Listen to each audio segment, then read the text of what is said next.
यहाँ हेर्नुहोस् अहिले हामीलाई यति दुःख भइरहेछ होइन। हामी यहाँबाट पानी लिन पनि हामी सुकुम्बासीलाई यति नै तलसम्म भनेर भन्नुभएको छ। हामी पानी लिन पनि हामी ऊ पर घर छ नि, ऊ पर घरमा जान्छौँ हेर्नु, उहाँ दिनुहुन्छ। हामी चाहिँ बस्छौँ हेर्नु, हाम्रो यहाँ दाजुले पानी लिएर आउनु रहेछ होइन। अब दाजुले पानी लिएर आउँछ। यहाँ हेर्नु, हामी चाहिँ यस्तो स्थितिमा बसेको छौँ। यहाँ आउँदै यहाँ हेर्नु, हामी चाहिँ यस्तो स्थितिमा बसेको छौँ। ए किन्नुभयो, हामी यस्तो स्थितिमा छौँ अहिलेलाई। हेर्नु, खोइ अहिलेसम्म हामीलाई खोइ सरकारले पनि हेर्नु भएको छैन होइन। जतिसक्दो हामीलाई यो सरकारबाट म पुऱ्याइ दिनु होला। हामी यसरी खाना पकाएर चाहिँ यहाँ हेर्नु, अझै पनि हेर्नु यहाँ सुँगुरको कति व्यवस्थित छ सुँगुरको। र हेर्नु हामी मान्छे हेर्नु, दाजुले कहाँबाट पानी लिएर आउनुभयो त। अब यहाँ हामी दाजुलाई सोधौँ। माथिबाट पानी साह्रो दुःखले ल्याउनु परिरहेछ। हजुर, धेरै टाढा छ। अब के गरी भात खानु पर्यो, पानी पिउनु पर्यो, तिर्खा लाग्छ। टोइलेटको पानी खान जाँदा अब सार्वजनिक कलमा जान खोज्दा टोइलेट पनि त सार्वजनिक हो, त्यसको गु खाँदा हुन्छ भनेर हामी यहाँ मान्छेहरूले भनेका छन् हामीलाई। त्यो भएर हामीले चाहिँ सहाएर बस्नु परिरहेछौँ, गर्दैछौँ। हजुर, तपाईँको भनाइ यसमा के छ? हाम्रो यो भिडियो सरकार मार्फत हामीलाई पुगोस् भन्ने चाहनुहुन्छ नि तपाईँ त? केही उहाँहरूले केही सहयोग गरिदिनु पर्ने हुन्छ भन्ने हामीले के अरे आशा गरेका छौँ र गर्नु नै हुन्छ भन्ने पनि आशा गर्दैछौँ। हजुर, गर्नुहुन्छ होला। यस्तो बिजोग देख्दा तपाईँहरूलाई पनि अलिकति केही त लाग्दो होला मुटुमा कि हामी जस्तै मानिस हो, नेपाली आमाको छोरा हौँ हामी पनि, सबैजना यस्तै हौँ भन्ने तपाईँहरूले पनि सोच्नु भएको होला। एक अर्कालाई दुःख परेको हजुरहरूले सहयोग गर्नुहुन्छ कि भनेर हामी पनि धेरै आशा लिएर बसेका छौँ। र जस्तो हुन्छ जसरी हुन्छ रात कटाएर दुःख गरेर खाइरहेका छौँ। सफल पारिदिनु पर्ने हुन्छ हजुरहरूले नै। हजुर, ठिकै छ त, ठिकै छ। हजुरको यो भिडियो म सरकार मार्फत पुर्याउने छु होइन। हजुरको यहाँ स्थिति म बारेमा बुझ्न आइरहेको छु। हजुर के भन्नु चाहनुहुन्छ तपाईँ? हजुर सरकारलाई केही भन्नुहोस्। हजुर, मेरो नाम चाहिँ ज्योति गुरुङ। तपाईँले धेरै जस्तो मिडियामा देख्नु भएको छ। हजुर, अब सरकारलाई त मेरो भनाइ त के हो र सरकारलाई, अब सबै यहाँ मेरै आशले आएको छन् होइन। अब सुरुमा नगर्नु पर्थ्यो, एमालेको विभिन्न पार्टीहरूले गरिहाले होइन।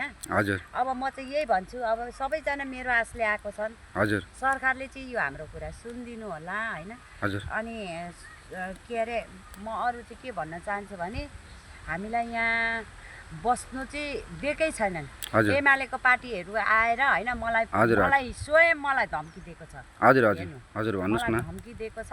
हजुर, मलाई के भनेको छ भने यहाँबाट उठाउँछस् भने उठा, हजुर, उठाउँदिनस् भने हजुर त चाहिँ गायब होला जङ्गलमै भनेको छन्। हजुर, यानि कि जति पनि यो बस्ती यहाँ जङ्गलमा तपाईँको हाम्रो छन् नि सुकुम्बासीलाई के सबैजनालाई तपाईँको यो सबै घरको मान्छेलाई के हटाउनु पर्ने मैले हटाउनलाई तपाईँलाई धम्की आइरहेको छ होइन। अनि हजुर, जस्तै यहाँ छेउमा हाम्रो सुँगुरको खोर पनि छ नि होइन, व्यवस्थित तरिकाले बसेको छ नि सुँगुरको खोर। त व्यवस्था छ नि, भुइँ ढलाई छ होइन, हजुर, माथि टिनको छाना छ। अब उनीहरू चाहिँ सुँगुर चाहिँ बस्नु पाउने, हजुर, हामी मान्छे चाहिँ बस्न नपाउने। हजुर, अनि यो चाहिँ अब सरकारले ध्यान दिनु पर्यो हामी प्रति। हजुर, यो हाम्रो माग अझै छैन, जायज हो। हजुर, म हर भिडियोमा यही भन्छु होइन, जायज चाहिँ हो। अनि म के भन्छु भने अर्को कुरा, अब हामीलाई यहाँ बार भत्काउँछन्, हाम्रो यस्तो झुप्डी भत्काउँछन् होइन, त्यो चाहिँ नगरिदिनुहोस्। अब सरकारको माटो हो भने हामी पनि सरकारकै जनता हो होइन। अब सबैजना नेताहरू आउँछन् होइन, भोट माग्न आउँछन्, भोट माग्छन् ओर्छन् जान्छन्। हामीलाई चाहिँ हामी यो यसमा केही भन्न सक्दिनँ भन्छन्। भोट माग्नु चाहिँ सक्ने, हामीलाई केही भन्न सक्दिनँ भन्ने चाहिँ यो चाहिँ होइन। अनि हामीलाई एउटा पार्टी छ होइन, अब त्यो नाम नखोलौँ मैले, तर त्यो पार्टीले चाहिँ धेरै नै हामीलाई सहायता गरेको छ होइन, सहायता पनि गरेको छ। र कुन पार्टी हो भनेर चाहिँ म समय आएपछि भन्छु। हजुर, ठिकै छ। यो कुराहरूमा चाहिँ तपाईँहरूले ध्यान दिनु होला। सरकारसँग लडाइँ हो हाम्रो, सरकारसँग लडाइँ हो। सरकारले चाहिँ ध्यान दिनु पर्यो। हामी नेपाली जनता होइन, हामी के अरे सामने भारतको जनता हो भने हामीलाई त्यतै देखाइदिनु पर्यो। नत्र भने हामी सामनेवाला त हाम्रो छिमेकी राष्ट्रिय भारतको हामी होइन भने हामीलाई तपाईँहरूले यहाँ बास दिनै पर्छ। दिनै पर्छ। यहाँ मान्छेले मलाई मलाई मार्ने विभिन्न धम्की आइसकेको छ। हजुर अगर म मरेँ भने पनि हजुर म मरेर पनि यिनीहरूले पाउँछन् भने हजुर म मर्न तयार छु। धन्यवाद। हस् यहाँ हेर्नुहोस् अझै अहिले पनि यहाँ हेर्नुहोस् हाम्रो यो सुकुम्बासीमा बस्ने हुनुहुन्छ जति पनि हेर्नुमा आउनु बाबुहरू हेर्नु कसरी कति बिजोग तरिकाले खाइराख्नु भएको छ। हेर्नु यहाँ भात पकाउनु भएको छ बिचरा के भन्नुहुन्छ, भात आयो पकाएको भाँडै उठाएर लिएर जान्छ भन्नुहुन्छ, खाना पाइँदैन भन्नुहुन्छ कहिले।